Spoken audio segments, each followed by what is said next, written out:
Redshift here, doing my part to shift perceptions out of the pink and into the red. Okay, so today I'm going to talk about some commercials I've noticed, which I think are somewhat propagandist. The first commercial I want to talk about is a commercial for a perfume by Ralph Lauren. It's called Woman. And the commercial features actress Jessica Chastain, you know, the chick in Zero Dark 30 who's trying to find and kill bin Laden. The tagline for the perfume is "Woman above all." And the commercial has Jessica Chastain saying, "Love doesn't define me, it empowers me." Which I interpret as meaning that women don't need men, they just like to have men as an accessory. This is more anti-mgtow gaslighting, telling women that they don't need men. And the tagline tells women what advertising and feminist propaganda have been telling women for decades. That is, that women are of ultimate importance, that they're special princesses, that they have inherent value just because they exist, and that they deserve everything under the sun. And of course, women fall for this bullshit. The second commercial that I saw was a Pantene commercial that said "Strong is beautiful," and it featured Selena Gomez. Is this tagline feminist propaganda? Probably. It's too vague to be definitive because, you know, they're talking about how this shampoo strengthens hair. But I think it is feminist propaganda. Feminism is always telling women that they're strong and encouraging them to be strong. But what feminists and their evil master government are pushing when they say this is that women stop submitting to men's will. How can the government get women to divorce men and take all their money if it doesn't encourage women to not submit to their husband's will? And how can the government keep men down if it doesn't get women to divorce rape men? The third commercial I noticed was by Baby Bell. You know, the cheese company that makes the little cheese rounds that are maybe 2 or 2.5 inches across and are enclosed in red wax. It seemed like pedophile propaganda to me. It's not definitive, but I'll explain why I think this. Number one, it's cheese. And if you know about Pizzagate, then you know that cheese is code for an underage or very underage girl. Number two, there's an underage girl in the commercial. I can't remember how old she was, maybe 11 to 14 years old. Number three, the commercial says, "You want a piece of me? Good, I'm delicious." The piece of cheese is playing a superhero in the commercial, but it shows this young girl, and it only shows her mom in a distant two-shot at the end of the commercial. The rest of the commercial is only showing the cheese and the young girl.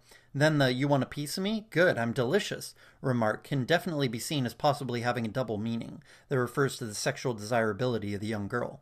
Of course, I'm not saying I find her sexually desirable, but a pedophile would, and the remark "good, I'm delicious" could be seen as the girl talking about herself.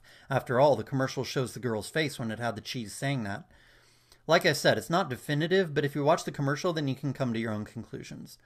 It's important to be very aware of what you're watching, because propaganda works on the emotions and with symbolism and impressions. It's not overt. It's basically subliminal advertising, but not in the illegal sense. It's important to stay hyper-aware of what you're seeing and hearing, because if you don't perceive the propaganda that you're seeing, then it's going straight past your conscious mind and into your subconscious, where it can and will shape your thoughts, emotions, desires, fears, etc. And when that happens, then you're in their hands. They have you right where they want you, and that's not a place you want to be. The fourth commercial that I noticed was not necessarily propaganda, but may have just been unethical advertising on the company's part. It was a commercial for Plan B, you know, the pill that has a 75% chance of stopping pregnancy when taken right after sex. The commercial says that the pill is for use after unprotected sex or birth control failure. There is pretty much no reason for the commercial to say "after unprotected sex," because no one should be reckless like that. Plan B is for in case birth control fails, such as condom breaking. Plan B is not meant to be used as birth control. Or, you know, in rare cases, it's for in case the woman gets raped and the guy and the rapist doesn't use a condom. But, you know, I think most rapists are smart enough these days to use a condom because, you know, the semen will provide the DNA that would convict him. So basically, you know, Plan B is mainly for if a condom breaks or something like that. It's not for use as birth control.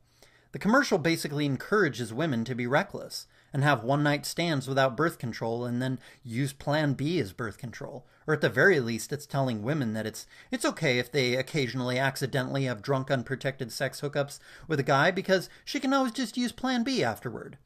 At the very least, this commercial is downplaying the risk of reckless behavior like drunk unprotected sex. The fifth commercial was a Volkswagen commercial. It had a young girl, maybe 12 to 14 years old, dribbling a basketball, and then she shoots and says, "Score!" And the commercial cuts to her as a grown-up saying, "Score!"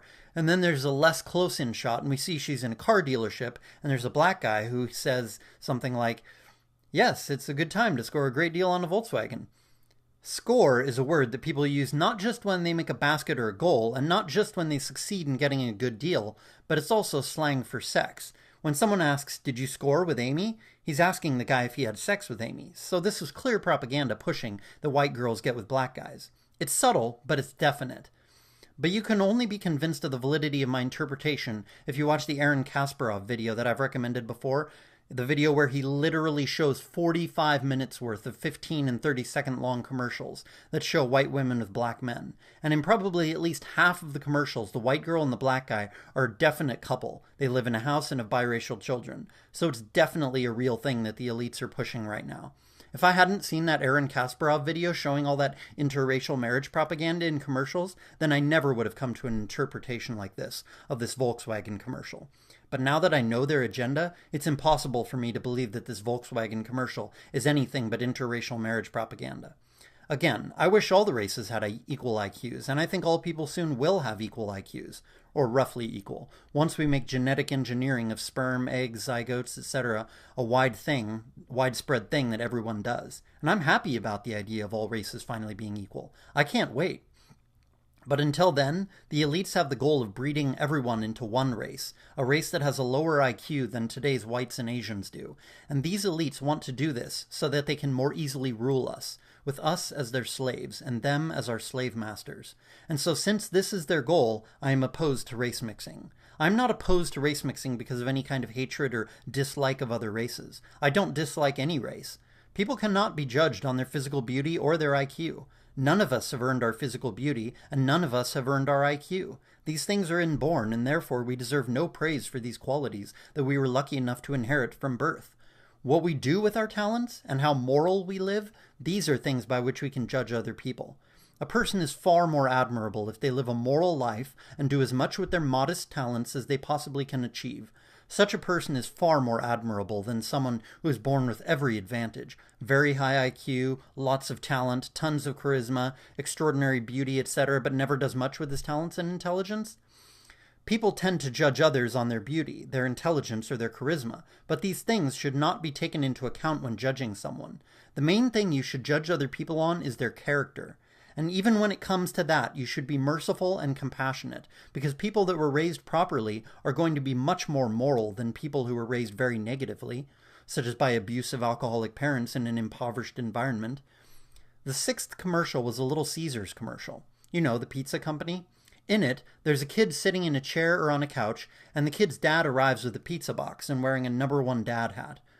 The kid asks if the dad bought his pizza for $6 at Little Caesars, and the dad is sweating as if he's very nervous, and he says that he didn't. And then the kid makes the dad bend down, and then the kid tears the number 1 off of the number 1 dad hat that the dad is wearing, and the kid throws it across the room. This is anti-family propaganda. In the commercial, the dad is the little boy's bitch. What government has done to husbands and men, they've done and are still doing to parents.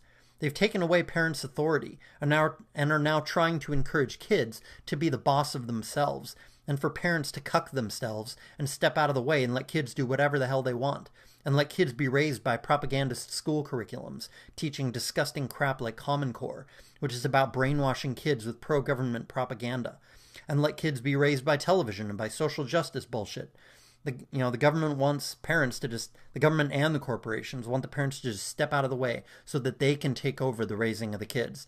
And of course, it's all done to the government's and the corporations' benefit, to brainwash them into being, mindless, democracy-supporting, consumeristic, spenders rather than, responsible citizens who believe in virtue, morality, restraining government, freedom, etc. So that's what that is.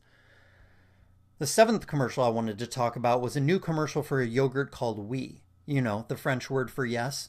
Well, if you haven't heard of this commercial, then let me tell you what happens in it. In the commercial, there's a woman at an outdoor table at a restaurant, and there are 3 men at her table. The commercial's narrator tells us that these 3 men are this one woman's lovers. It says that she eats slowly, and it shows the men trying to hold back their annoyance at how slowly she's eating, and they don't say anything. The fact that they're clearly annoyed but that they don't say anything is giving the clear message to the audience that the woman is in charge of these three men. She's the one with the power. She's the boss. This is straight up pandering to women and an attempt at gaslighting all the men who see this commercial. It's trying to tell men that women have the power, not men, and so men should just shut up and pander to their woman, even if they have to share her with, other men. The implication is that men have so little power that they're lucky if they get to settle for being merely one of a woman's three lovers. MGTow tells men the truth, that the man is the prize, not the woman. But most men have not woken up yet, or encountered MGTow yet, and so most men are susceptible to gaslighting propaganda like this, which seeks to inculcate insecurity in men, and get men thinking that the woman is the prize, and that he's not the prize, and that if he wants to have a woman, he has to put up with the most outrageous behavior from her. This whole commercial, I think it actually might backfire, though. This whole idea of that the elites may very well be promoting more and more coming up, which is that, one woman have multiple lovers, multiple male lovers. Because if you think about it, this is going to lead to men being more and more okay with this kind of thing. But it's not like these men will equally be in love with this one woman, right? They're going to become more and more jaded, more and more callous, more and more cynical, more and more uncaring. So sure, one woman having three male lovers and the three male lovers all knowing about and tolerating each other, that may become a common thing, or somewhat common. But what they don't realize is that the woman is going to lose power as that happens. She's not going to have the same power over those three men that she would have over one man if she only had one boyfriend. All three of those men are they're going to fuck her still on a regular basis, right? Because, sex is sex, right? Who's going to turn down free sex? At least if the woman's attractive and, disease-free and everything, right? But the men are not going to care about her. They're going to look at her as being mildly disgusting, not disgusting enough to not sleep with, but disgusting enough to, not take seriously and not fall in love with, right? So she thinks, she's got them on her leash, she's got the power, whatever, but really they're just fucking her and, they don't care about her at all, which is why they tolerate the other men fucking her as well, right? So this is just going to lead to more and more PUA, MGTow, callous, pump and dump type of behavior by men. So I actually think this kind of propaganda is going to backfire against the elites and against women, as it turns men even more into pump and dumpers, even more into men who are less likely to fall in love with a woman, So who knows? Maybe that propaganda is actually a blessing in disguise, that particular commercial, and any like it that appear in the near future, the fact that, the men are disgusted with such a woman that they would sleep with, they're not in the commercial, but I think if that happens in real life and on any kind of regular basis, widespread in culture, the disgust that those men will feel as she sleeps with other men will act as a shield, like I was saying, to prevent them from developing feelings for her, so the guys can stay safe and detached while still getting to fuck her on a regular or semi-regular basis. Men could very well adapt to sleeping with one woman, but what she doesn't realize is that all of her lovers merely tolerate each other because they all know and understand what she doesn't, that she's just a slut for them to fuck. She's not a girlfriend of any of them, despite the fact that she probably thinks she is. And that was about all I wanted to say about the commercials that I've been noticing lately and the propaganda elements in them. I watched a lot of commercials looking carefully for propaganda, and there were many commercials that just seemed to be normal advertising. So it's not like I read things into every commercial that I see. I look at each commercial carefully, and if I don't see anything, I don't see anything. It's just a commercial, right? But if I see something, then I really analyze it to see if I think if it's sinister propaganda or just a coincidence, I wouldn't have included these commercials in this list, even if they had used the same kind of subliminal types of techniques, but were merely doing so to sell the product. I only included commercials that were trying to push an agenda other than the product that they were advertising. This has been Redshift. I hope you got something out of this video, and if you did, then vote for anarcho-capitalism by hitting the like button. And if you didn't, then give government a big thumbs up by hitting the dislike button. Peace.